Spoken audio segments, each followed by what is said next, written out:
Hey guys! இதான் என்னோட first லைவா ஷூட் பண்ற வீடியோ. ஆனா, எனக்கு இந்த சர்வமயம் படம் பார்க்கும்போது என்ன எமோஷனலா கனெக்ட் ஆச்சு, என்னோட பெர்சனல் ஒப்பீனியன் வந்து நான் ஷேர் பண்ண விரும்புறேன். இதான் என்னோட ஃபர்ஸ்ட்டு வீடியோனால எனக்கு கொஞ்சம் ஷையா இருந்தாலும், அ என்னால முடிஞ்ச அளவுக்கு என்னோட பெஸ்ட்ட நான் ட்ரை பண்றேன். Thank you. டைரக்டர் அகில் சத்யம் டைரக்ஷன்ல வந்திருக்க சர்வமயான்ற படத்த பத்தி தான் டிஸ்கஸ் பண்ண போறோம். இந்த படத்தோட ஸ்டோரி என்னன்னா, ஹீரோவோட நேம் வந்து பிரபெந்து. இவரு ஒரு மியூசிக் பேண்ட் குரூப்ல எலக்ட்ரிக் கிட்டாரிஸ்ட்டா இருக்காரு. அந்த மியூசிக் பேண்ட் குரூப் வந்து ஒரு ப்ராஜெக்ட்டுக்காக யூரோப்புக்கு போறாங்க. ஆனா, இவருக்கு மட்டும் விசா கிடைக்கல. இந்த 2 மந்த்த ஓட்டுறதுக்காக இவர்கிட்ட காசு இல்லாதனால அவர் சொந்த ஊருக்கே திரும்பி போறாரு. அங்க போய் அவரு காசுக்காக இந்த சாமி பூஜைலாம் பண்ண ஆரம்பிக்கிறாரு. ஆனா, இவரு ஒரு ஏத்திஸ்ட்டு. ஏத்திஸ்ட்னா இந்த கடவுள் நம்பிக்கைலாம் இல்லாதவங்க.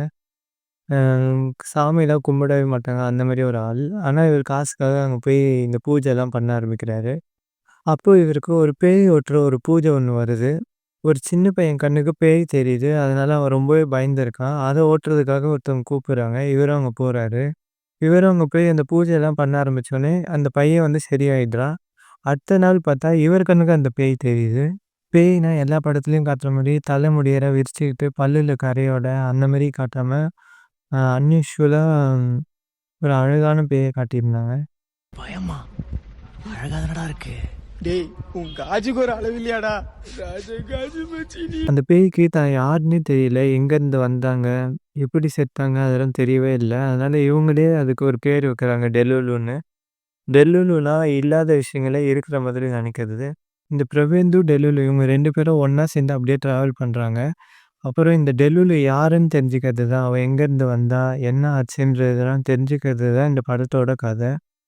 எனக்கு சர்வமயா எதனால ரொம்பவே பிடிச்சிருந்ததுன்னா, அதில இருந்த 2 கேரக்டர்ஸ் தான் சொல்லணும்.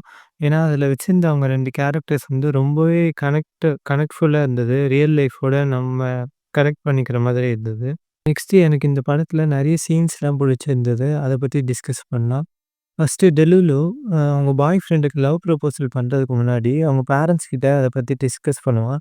அந்த சீன் வந்து எனக்கு ரொம்பவே பிடிச்சிருந்தது. எதனாலனா, இப்ப இருக்க காலகட்டத்தில இந்த மாரி ஃப்ரெண்ட்லியான பேரண்ட்ஸ் எதையும் எல்லாத்தையும் ஷேர் பண்ணக்கூடிய பேரண்ட்ஸ் இருந்தா ரொம்பவே நல்லாயிருக்கும். அந்த சீன் அதனால எனக்கு ரொம்பவே பிடிச்சிருந்தது. நெக்ஸ்ட்டு டெல்லுல வந்து பிரபந்த கிட்ட லவ்வ பத்தி எக்ஸ்ப்ளைன் பண்ற ஒரு சீன் இருக்கும். அது வந்து எனக்கு ரொம்பவே பிடிச்சிருந்தது. Um a love is not a physical relationship.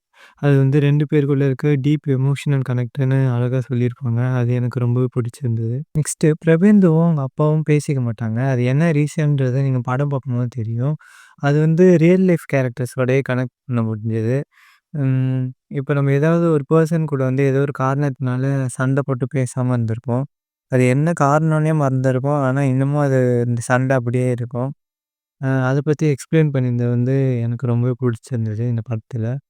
Next சாதியான்ற கேரக்டருக்கு வந்து ஒரு பிரேக்கப் சீன் இருக்கும். அது வந்து அவங்க எப்படி மெச்சூரா ஹேண்டில் பண்றாங்கன்றத காட்டியிருப்பாங்க. ஏன்னா, இப்ப இருக்க லவ்லலாம் பிரேக்கப் ஆயிடுச்சுன்னா, எப்படி அவங்க பழிவாங்கலாம் அந்த மாரிலாம் ரொம்பவே டாக்ஸிக்கா இருப்பாங்க. அந்த மாரிலாம் காட்டாம இதில வந்து ரொம்பவே நல்லா காட்டியிருந்தாங்க. அது எனக்கு ரொம்பவே பிடிச்சிருந்தது.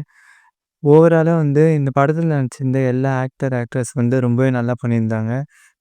குறிப்பா சொல்லணும்னா, அந்த டெலுலு கேரக்டர்ல பண்ணியிருந்த ரியா ஷுபு அவங்க வந்து ரொம்பவே நல்லா பண்ணியிருந்தாங்க. மியூசிக் வந்து சொல்லியே ஆகணும். இந்த படத்துக்கு ரொம்பவே நல்லா இருந்தது. பேக்ரவுண்ட் ஸ்கோரா இருக்கட்டும், மியூசிக் எல்லாமே நல்லா இருந்தது. ஜஸ்டின் பிரபாகரன் அவங்க தான் பண்ணியிருப்பாங்க. படம் பார்க்காதவங்க கண்டிப்பா போய் பாருங்க. படம் ரொம்பவே நல்லாயிருக்கு. இந்த படம் பார்த்தோனே உங்களுக்கு ஒரு புக் படிச்ச ஒரு ஃபீல் வரும். இந்த படம் நீங்க பார்க்கணும்னு நினச்சிங்கன்னா, ஜியோ ஹாட்ஸ்டார்ல அவைலபிளா இருக்கு. செக் பண்ணிக்கோங்க. Thank you.